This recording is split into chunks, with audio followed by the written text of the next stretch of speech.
Oh, there's the music. That means it's time for Animal Talk. Some of the best doggone pet people on the planet. I'm Jamie Flanagan, and boy, oh boy, we got an adventure for you today.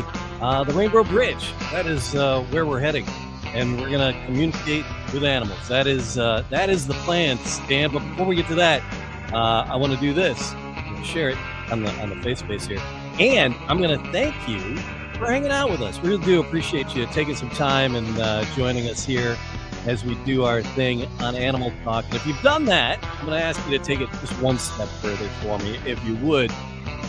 Like, subscribe, leave a comment, do all those podcast things in all the podcast places, if you would be so kind. That helps out a lot, right? So you do that, like, subscribe, all those happy podcast things in all the podcast places, and truly, genuinely appreciate that. And just a reminder, it's Animal Talk is brought to you by wearingfunny.com. Fun shirts and more for you, the proud pet parent. And there's all kinds of other funny business there. Wearingfunny.com for your animal parent wearing needs. And one more disclaimer, Animal Talk is for entertainment purposes only. Any behavior or veterinary medical advice should always be check with your local experts as well. Once again, for entertainment purposes only. And I'm telling you, I really do believe you're going to be entertained today. It's a good one, modestly speaking, because we have with us Susan Marano. Susie speaks to animals.com. Welcome to Animal Talk. Hello, and thanks for having me.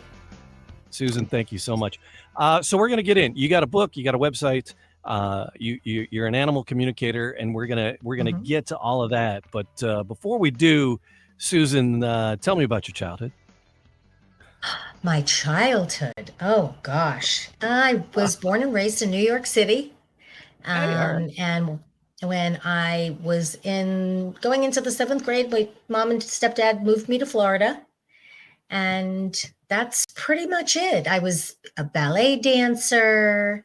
I loved to cook as a little kid. So that's a little bit about me in a nutshell.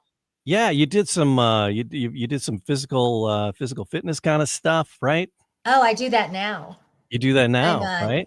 Yes, I'm an. So I have another podcast called The Man Cave Happy Hour, and Mrs. Vino, Kristen Carlson, she does all the fitness bodybuilding stuff. It's wow. It's amazing. So you're doing that, you do that now? Yeah, I've been doing it for 7 years. It's NPC, National Physique Council. And it's bikini class, and I'm proud to announce I always take first or second place. Woo! All right, congratulations on that. But in the animal world, yeah, go ahead. In the animal, I was going to say I did that in memory of my dad. My dad lived 2 blocks from the World Trade Center, and he died of 9/11 related cancers.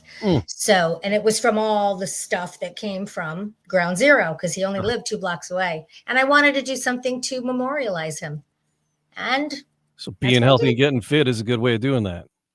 Yeah, definitely. So, but heading into the animal realm, you're an animal communicator.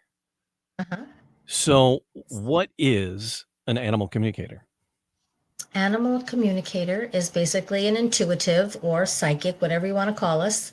And we basically can speak to animals on the earth plane as well as in spirit. Okay. All right. And so I on your little profile, it said that you'd always thought about being a veterinarian, but then you're like, it was like, well, the idea of putting down dogs and seeing the abuse and things was just like your heart couldn't take it.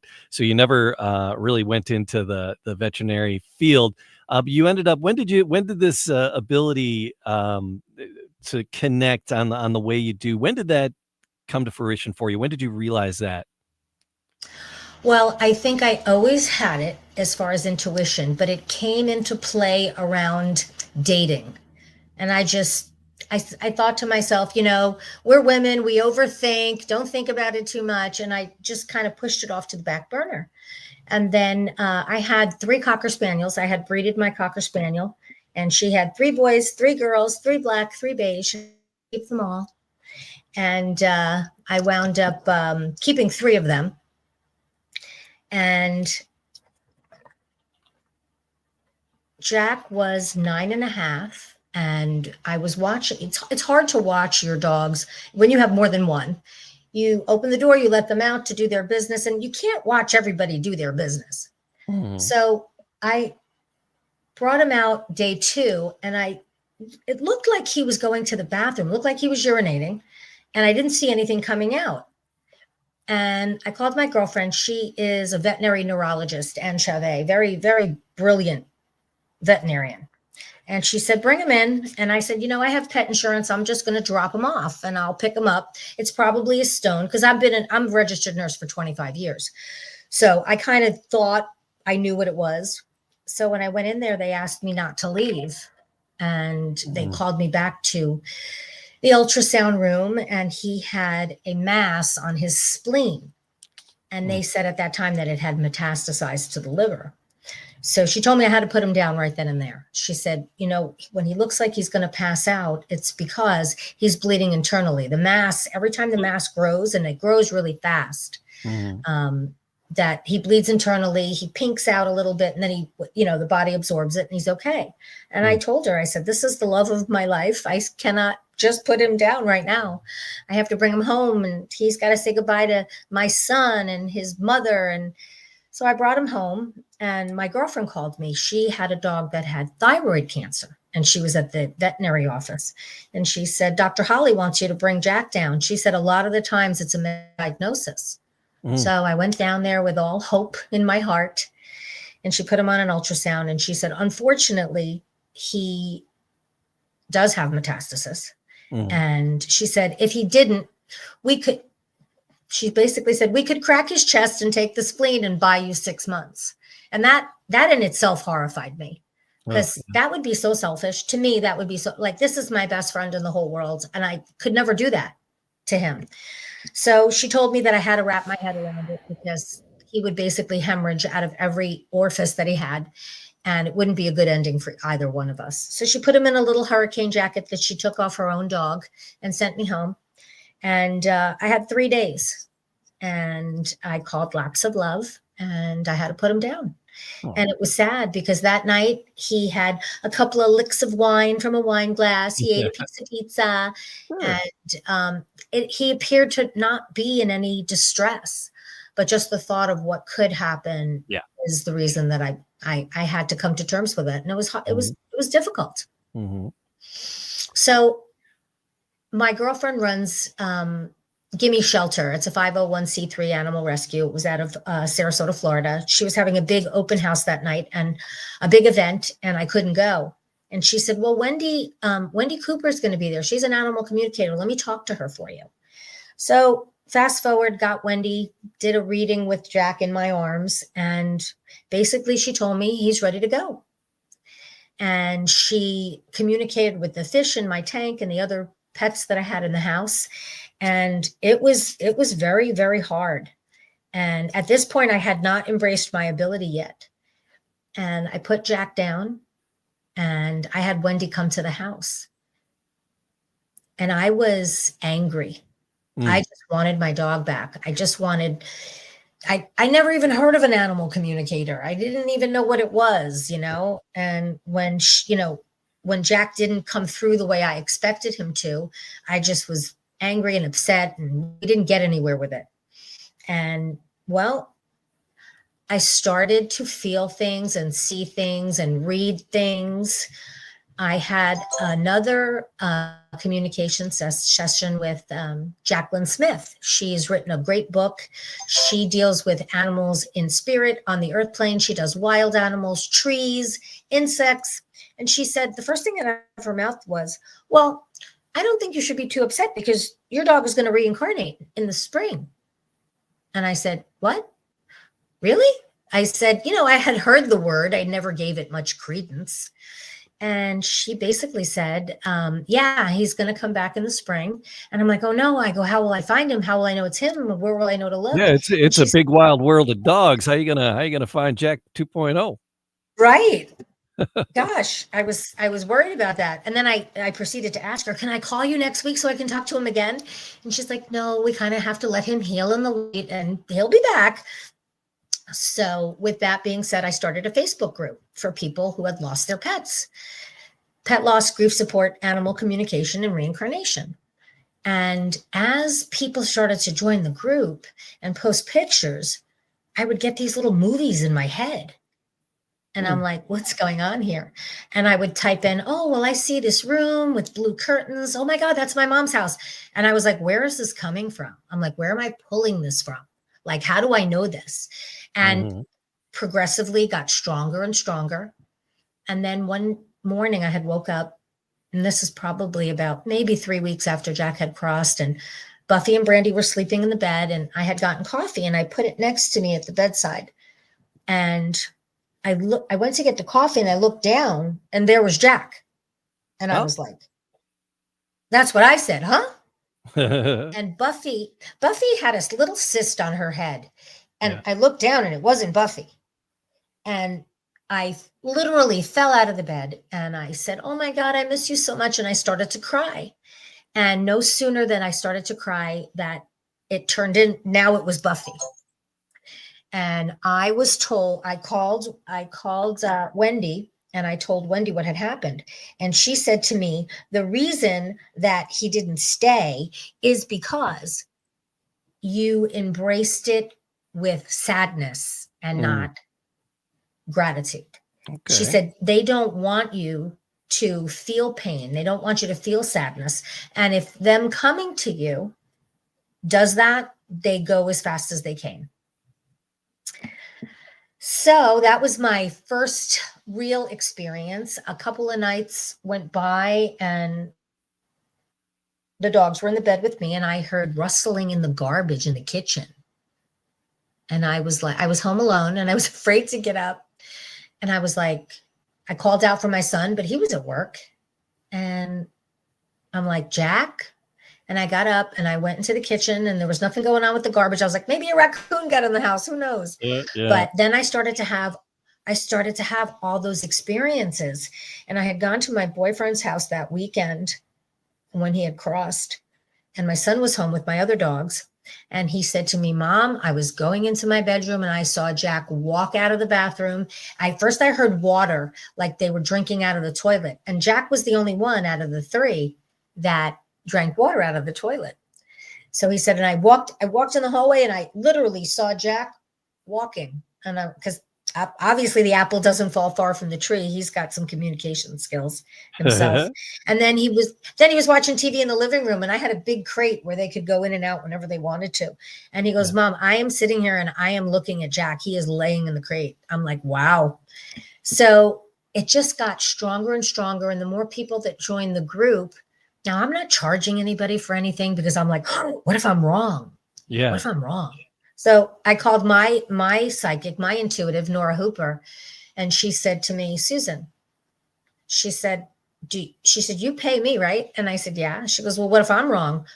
I go, well, she said, well, there you go. You tell people, don't base your life on what an intuitive or a psychic tells you, but they can give you pretty good information, especially when things are coming through really strong.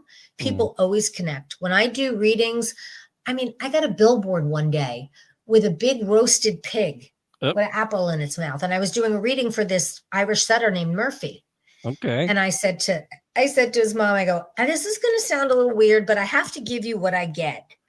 And I'm seeing this. And she's like, oh my God. She goes, we are driving. She goes, and that was Murphy's best memory. We had a family reunion every year and they would do a big pig roast. And within everything else that the dog had told me, that was in there. And she said that was his favorite time because he got to see the whole family. But we do a big pig roast barbecue as a family reunion. So it was really, really kind of cool. And my ability just got stronger and stronger. Wow. All right. So it's like visions, little movies you say, and then you just kind of put that out for folks and they can interpret the way they choose. Yeah. Or sometimes, like some of my readings, I do a 5-question reading or a 10-question reading, and they can ask any questions they like. I only ask them, this is a reading for you and your pet. some people will come to you and ask you questions to kind of validate um, whether you really are a psychic. Yeah. Like, what was my dog's favorite holiday? Sure. And sometimes I want to say, did they tell you what their favorite holiday Yeah. was? How do you know? Yeah. But yeah, exactly. So I kind of, I get questions from them, things, and people ask a lot of the same questions. Were they in pain? Are they angry at me? And pets don't have anger.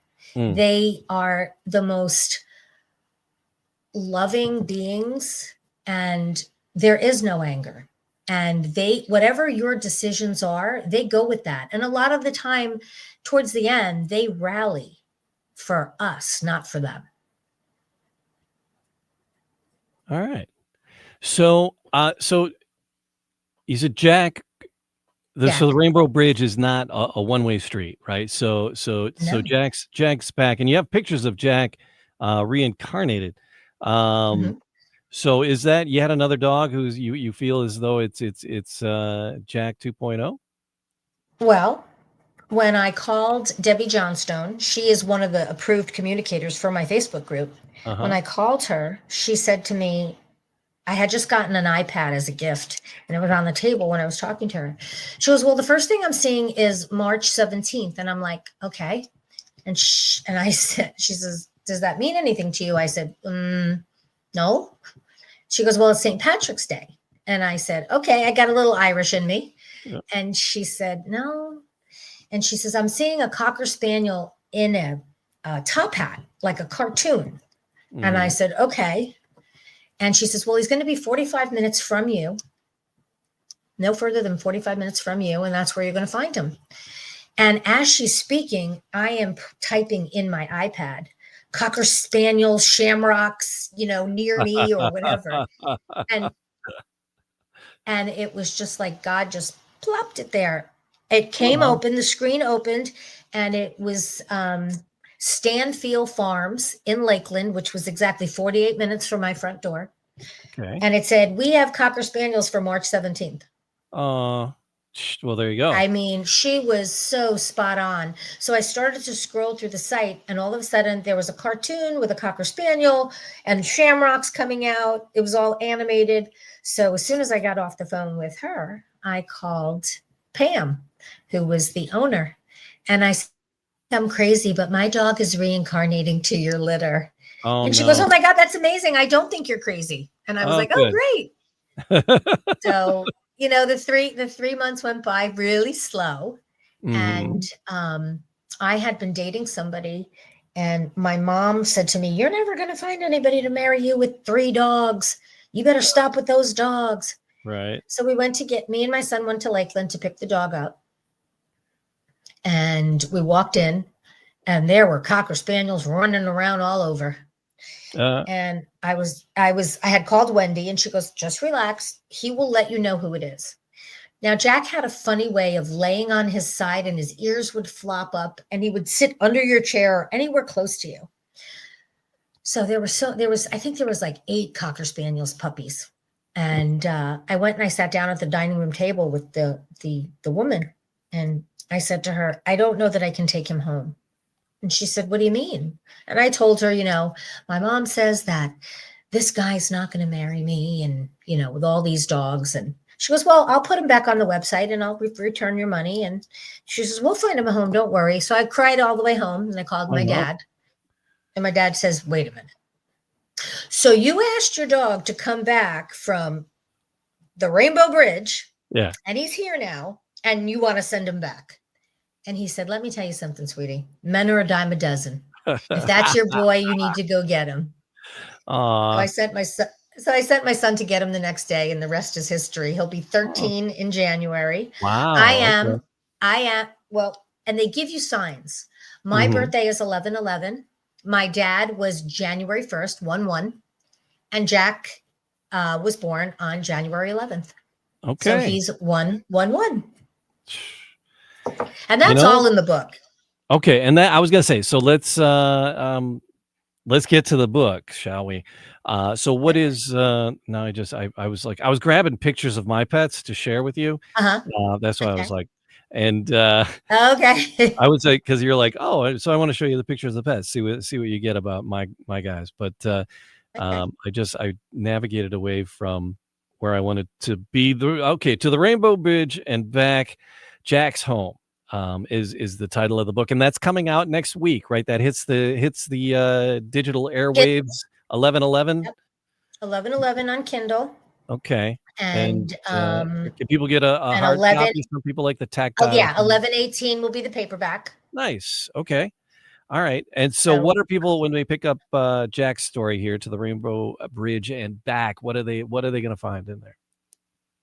well, it starts, like I said, in the very beginning when he got sick. No, actually, it started before that, when he was born. That's where I started the book. And it just goes into, I created a journal to go with the book. It's called Whispers of the Soul, Animal Communication, and the 12 Universal Laws. Okay. So, it's manifestation at its finest. And one of the things that I feel really plays a role in animal reincarnation is the perpetual transmutation of energy, which states that anything that you hold on the screen of your mind has to produce in physical form by universal law. So the journal that I created teaches people how to navigate through the sickness, the illness, the death, and the possible reincarnation. And, pets come to us sometimes for them, their higher self or their life assignment, and sometimes they come for us. And people seem to think, people go through such grief when a pet dies, but you're still ultra connected. I mean, it's consciousness is what it's consciousness. And when you get these signs, whether it's a penny or a feather, my dog would move energy. I had a squirrel outside that would just sit there and have conversations with me for 40 minutes. I'd go sit outside under the tree and I would be like, oh, Jack's moving energy. Brandy would see him. Buffy would see him. And you can watch your dogs track through the air that they're looking at something. And it's really kind of neat. But so it's because everything is vibrations. Animals carry and mirror our energy. And I think, well, I don't think, I know why Jack got sick. At that time, I had moved back from New Jersey. I was living in Florida and I was very negative, very pessimistic. And animals will draw from us anything that's negative, whether it's cancer or being sick or being pessimistic. And let's face it, they're tiny. Their body can only hold so much. And Jack tried to get me to pay attention and try to get me to learn the lessons I needed to learn. And the only way to do it is cross over, because I would not be this person today. I wrote this book 13 years ago. You look like you're in a good space. I am now. Yeah. But yeah, I mean, but I would have never written a book. I would have never opened a space for people to grieve with like-minded people. I tell them grief is not a place to unpack your bags and move in. It's a place to go through slowly at your own pace and not to let anyone tell you to do it, because you have to go through that at your own pace. There's just no way to rush through it. But there is people can be in that. There's no way around it. You have to go through it. You have to feel it. You have to embrace it. But with animal communication, when you sit with the communicator and they tell you the things that Wendy told me, like just I needed to calm down, I needed to slow down, I had angst in my gut. And these were all things that were true. And that's what Jack came to help me work through in this lifetime. But 9.5 years wasn't enough because I wasn't paying attention. So now I get what you're talking about. Like you said, you sensed him or you saw him. I had a guy, Kirby, and he was with me like 18, 19 years. Awesome little dude. Oh, looks like my Toby. Yeah, it was Kirby, and so he passed away there at home. He was 19? just kidney problems, and we were juicing him, right? Giving him Oh, water, giving him yeah. the bag, and Yeah. and the vet was, as long as he's enjoying himself, hey, so we'd keep him hydrated, and he was good for a while, and finally he just said, all right, see you later. So that was hard. So we didn't get another cat for some time, but I live in a very old house. And Okay. there's my wife is a little bit more in tune to this than I am. Uh, but it 1831. So when I say old, it's old. 1831. Yeah. Uh, Wow. before Michigan was a state, before the Civil War. I mean, it's an old house. So there's stuff going on in the house, but I will see out of the corner of my eye before we got our new guy, Percy. I would see what somebody moving, right? Not, but like a cat, Right. right? And so I'm like, what's that? So I was like, I thought he was around. I thought he was kind Mhm. of kicking around there. So Absolutely. Was he 19? yeah, yeah, He was 19. Yeah, because I yeah, was getting the numbers 1 and 9 around him. And sometimes when I get numbers, it can be the gotcha date or the actual birth date. But his personality was more like a dog. yeah, yeah, yep. Okay, yeah, because I'm seeing him following you around. Oh And do yeah. you have a room that has curtains in it? Long Um, curtains, like where you could hide behind it, or maybe it's a door. It's dark. yep. There's long And curtains. I feel like that's where it's a place where he used to sit in your house, but I'm seeing like a curtain. I don't know if it's a sheer curtain, but the room is dark Yeah. and it's like behind a door. So That sounds he familiar? and I had a house on our own for a while. Mm, And then okay. I met my wife Colleen, and she had a dog and I had the cat, and we all and a son, which I got was great too. And so Uh-huh. we all came together. And so yeah, Kirby and I lived in a house by ourselves for a while, and then when we all got together, we got another house. But so he might have been in the basement at the old house, or behind the curtains in the new house. This is our new guy. Uh, This is oh, what a cutie. Percy. I don't know if you can see how blue Mm, his eyes are, but he's got blue eyes. really? He's Yeah. beautiful. So he's like an American short hair, but He's a rescue. he's got those kinda Siamese colors to his, the tips on the ears, but he's got the ring on the tail like an American short hair, but he's got some Uh-huh. kinda Siamese colors, and he's got the blue eyes. So we're guessing he's a mix of, we got him from a rescue. Yeah, I mean, all our dogs. That's what I said. I was just asking you if he was a rescue because Yeah, all our I'm not getting you're his first owner. No, we got him as a kitten. So, I mean, he Well, was whoever just dropped him off. he was a little poof when we got him, he was a Oh, little itty bitty. But yeah, so he was just a itty bitty. Um, so yeah, so he's a ton of fun. He's, again, pretty dogly. He'll play fetch. He's great. Our old dog wouldn't. The new dog there's kind of nosing in. I got yeah, questions. I see that. I got questions about her. But yeah, so Percy's he's my guy. Um, She Colleen will get picked him into out. anything you let her get into, your dog. But She will get into anything you will let her get into, and anything that you don't want her in, she'll be in. Um, the cat tolerates her. yeah, he's right now, I think he's 12. He's 12-ish, Oh, okay, and that's what it is. she's just over a year. Oh, So we got her uh-huh, at about 8 months. uh-huh, Right? So this is her, like, pretty much right when we got her. This is a few months back, right? uh-huh. She's put on a little more weight. So we got her at 8 months, and we don't know much about her first 8 months. What are you getting anything about her first 8 months? I'm getting is an elderly person around her, and it Okay. was too much. It was Okay. too much, and they couldn't. That's intuitively what I'm feeling. And Okay. she's in that picture there. She's still not sure where she is. Yeah. Oh, yeah. Yep. You know, Okay. emotionally. Right. because she was connected to that person, but that person was the person was too old to take care of her. Okay. You know, I think what I'm feeling is intuitively that she was given as a gift. You know, people don't do a lot of homework and, you know, oh, grandma's old, let's bring her a puppy, it'll make her happy. Do Kind of dogs? thing. Do dogs? That's what I'm Okay. Do dogs know what brand they are? Do they do they know what breed? what brand? What What breed? brand? What What breed brand? they are?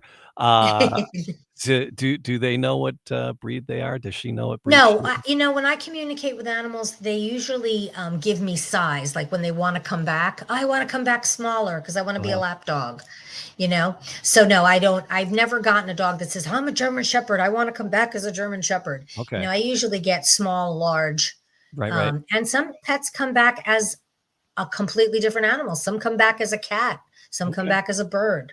All right, Susan, I lied to you. This isn't my dog. No, I'm teasing. It is my dog. I did lie to you though, but we did know a little bit about her background, but I didn't know about the circumstances of her background. And that's kind of what I wanted to do. Okay. So here's what we do know about Raina, and that was Okay. the name she came with. And we're just like, all right, well, we're not going to rename her because Raina's not bad. So we're going to stick with that. So this is what we know about Raina is that an older woman owned her Uh-huh. and couldn't take care of her anymore and gave her to her nieces. Her nieces breed dogs. Oh, Her nieces okay. breed dogs. So from what they tell us, she's a German Shepherd pit bull mix is what they said, but we don't see any pit bull in her. I see husky. And the nieces breed huskies. There you go. Somebody had a little slip. So that was our thing. Aw. Oh, I know. She's a little sweetheart. She's a lover. Yeah. Look at her with a little tongue. Okay. So, but yeah, so the aunt couldn't keep her, and they gave her to the nieces, and they breed dogs, and so they had several dogs around, and Uh-huh. she didn't get along, and the other dogs didn't get along with her, so they had to give her up, and they put her Okay. up on Pet Finder, and that's where Colleen found her, and Okay. she said, "Look at how sweet she is," and we were looking for a medium dog. Right, and Uh-huh. because our last dog was, again, another Heinz 57 mixed breed, Uh-huh. so she was a great dog, and, so we were looking for, just a medium size, nothing that's gonna get too big, but nothing that you're gonna carry around in a Right. In in a your purse. pocket or nothing. So I was like, "Oh, pit bull mix," and I'm like, because we're in Metro Detroit, and everything Yeah. in Detroit is Mm-hmm. pit bull, pit bull, pit bull. And then I saw the pictures, I'm like, "Well, that doesn't look anything like a pit bull," because she's got the snout, right? So we're like, Right. I'm like, "All right, well, let's go check her out." And then they brought her to us, and she had like feces all caked on her tummy, Oh. and we're like, "All right, this dog's coming home with us regardless," right? She's coming Right. she's coming home with. So, we overfed her and overdrank her as soon as we got her home, Of course. which was That's what we very bad. do. But yeah, we loaded that cannon is what we did. So that took a few days to calm down. But, yeah, but she was just like she was eating and it was like ravenous, like she didn't know if she was gonna get to eat again, It's like so Yeah. that Mm-hmm. whole I'm not sure, what's going on, and we took her to the vet, well, we gave her a nice bath, and, I took her to the vet within a day or 2, and the vet was like, "Yeah, she's not quite malnourished, but she's on the border of it. She's not dehydrated, which was good."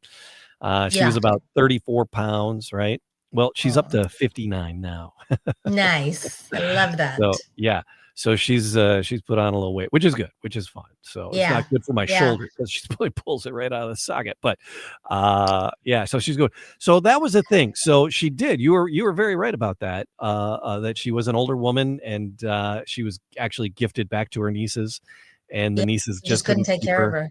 And just because of the disagreements with the other dogs. And we really think that Yeah. she was kind of but she's super skittish. And it's like, I don't know why, but she gets like super, super skittish. Well, you Um, only have one dog, right? yeah, yeah, yeah. What about food aggression? No, nope. I can walk right up and I can put my hand in her bowl, or, I can move her from Okay. her bowl or take her She's to it. And the cat, he's a jerk. He'll like walk between the wall and her bowl while she's trying to eat, just to be. And it's gotta like, love cats. he's like, just I love that. you saw him sitting on the couch. I want nothing to do with Yeah. you. Leave me alone. But you're eating. Right, exactly. I'm gonna That's exactly what I step picked up. between. She's like, I'm tolerating you. I'm tolerating you Yeah. at best. But I feel also that where she was, the Yeah. weight problem was because of all the other dogs. Yeah. She was not aggressive. So therefore, everybody ate and she would get what was left, which really wasn't much. You can see her hand. She's a skinny mini here, but she's got some But meat she's on the a bone. beautiful dog. She is a good looking pup, man. She even looks like she has a little bit of Australian cattle dog in her. That is what our previous dog was, and that's kind of what drew Colleen to picking her out, is because it's like, oh, that was about the right shape and size, and that was kind of Zoe's shape and size, and yeah, so that's what. You do one of those DNA, one of those 23andMe things on your dog. That's I thought you could tell me. The DNA. How does she identify? Yeah. Does she identify as German Shepherd, or? So yeah, we're gonna. I want to do that. Colleen thinks it's all malarkey. So, yeah. I don't. I don't. They tell me my dog Jack is full breed Cocker Spaniel, and I can tell you, when I went to pick him up, the woman was breeding Cocker Spaniels and standard poodles. I am very sorry. You saw the cover of the book, and maybe you've seen some pictures of Jack. Jack looks like a mini golden doodle. So I think one of the poodles had a slip. So I really do want to do the DNA on him. See, he doesn't look like a Cocker. Now, he did in his first life on the cover of the book, which is not the cover. We just finalized the cover. So, but yeah, I think that there was a little slip there. I guarantee if I do his DNA, he's Cocker poodle, not pure breed Cocker. But I'm also getting around your dog that she's using the word queen. I am the queen. She gets whatever she wants. It's her way, and she gets her way. No, that's mom. That's what I'm getting. That's what I'm drawing from her. That's not true. She does not get her way. No, she wants to get her way, but she doesn't. I mean, they're not. So I mean, she's got a lot of toys, but that's just because it's fun for us. Henceforth the queen title. Yeah. Well, and it's like we were waiting, trying to get her spayed, and then we finally just did it. So she's a week away from she's a week past her surgery, so she finally took the coma shame off today, and so it's another week of taking it easy. So because we would play fetch every day, right? And so she's just bringing her ball to me like every day, going, "Come on, dude, we're supposed to be outside throwing this. What are you doing?" I'm like, "You can't for another week." So she's like so bummed. She's like, "Why are you guys being so mean?" I know. And I'm like, that's so hard. It's you don't remember, but you had a big surgery. That's why your tummy's all shaved, girl. So yeah, exactly. And they can pull those stitches real easy. Yeah, so we'll go play in the yard next week. But all right, so if someone wants a reading, do you do readings? I mean, do you do it through your website, I do readings. Or just for friends? What do you do? On the website, there's a spot where they can contact me and they can tell me what they're going through. My email address is there, and they can send me an inquiry where I do it. Like I said, I do a 5-question reading, 10-question reading. And then I have a package of 3 people going through reincarnation. And I tell people all the time, you don't have to spend money. They won't let you miss it. I promise you. But people are just like I was in the beginning. I was like, what do you mean I'm not going to miss it? What is it going to just fall out of the sky into my lap? And I just started reading everything that I could. And I took some classes with Danielle McKinnon, who's also a very known animal psychic. And I just, strengthened that spiritual gut, and that muscle just got stronger and stronger. And I just kept getting more and more. And now it's funny because he'll be 13 and he had undiagnosed glaucoma in the left eye. And this is a dog that he gets anything he wants. I was going to take him to have the cataract out. That's how we found out. And my mom goes, "You're going to spend $5,000 on a cataract?" I said, I know that when I can't find my glasses, I'm not a pleasant person to be around.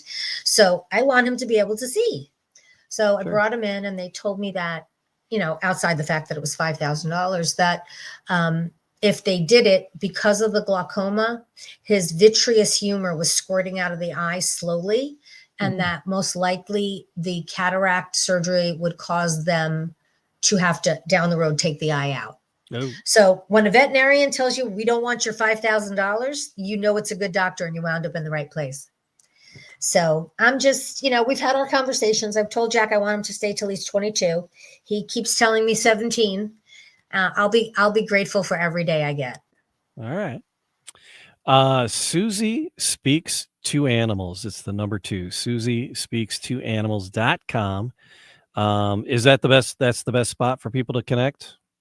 Yep. And they can come to the Facebook group. There's a few questions they have to answer, which is nothing major. Why do you want to join? Are you an animal communicator or a psychic? And, just to keep the group safe. There are people out there that do readings that don't really have the ability. So I try to keep the group safe. Sure. And like I said, the communicator who actually found him logistically, Debbie Johnstone, she's out of Arizona. She did the forward for the book, and she's amazing, and she's one of the communicators in the group. So it's important. You might get on the phone with somebody and you don't resonate with them. Have you ever gone to like a doctor and be like, I'm not seeing him again, I don't like him? Yeah. So that's why I have a few different communicators in the group, because I want people to resonate with the person that's reading them. And so I have Debbie Johnstone and Wendy Cooper. Both have great websites, but they can go right to the Facebook page and they can ask to join. And I have a file tab where I have prayer cards, templates that you can say. I have house cleansings. I have recommendations from people who I've read in the past. And I'm really excited about the book. I've always said I wanted to write a book, and it sat in this plastic book binder for years. And I just so happened to be in the right room at the right time. Soul Sparks Press is the publishing house. My wonderful publisher, Deepika Sandhu. She's amazing. We just had the book launch in New York in a little place called La Bibliothèque. And we had 4 authors total. She's had some award-winning, New York Times bestsellers. And she's a new publishing house. So she's doing really wonderful things. And I hope to write a children's book next. Oh, nice. Okay. Awesome. Yeah. All right, Susan, we'll put links to all those things down in the show notes, and people can connect that way. And thanks for, helping me. If you will send me your address, I would love to send you a copy when it comes out. All right, brilliant. We will do that. Anything else? Anything else people need to know before we take off here? Just like I said, grief is not a place to stay. You have to go through it. You have to feel the feelings, but they never really leave you. And one thing that I will tell the audience, if you have a pet that has left you, when you go to bed tonight, I want you to get in bed and close your eyes. I want you to state the day, the date, and the time. Today, Monday, November 4th. Johnny, I want you to come to me in my dreams. And connect with your heart center. Think about that pet as you fall asleep. They may not come to you tonight, but I guarantee you they'll come to you soon. And Percy will be like right in my face because that's where he sleeps, right on my chest, breathing on me. I love that. I love that. That's great. All right, Susan. Well, thank you for having me. Yep. And everybody, please like, subscribe, leave a comment, all those podcast things and all the podcast places. We'll see you, and we'll do it all again very, very soon.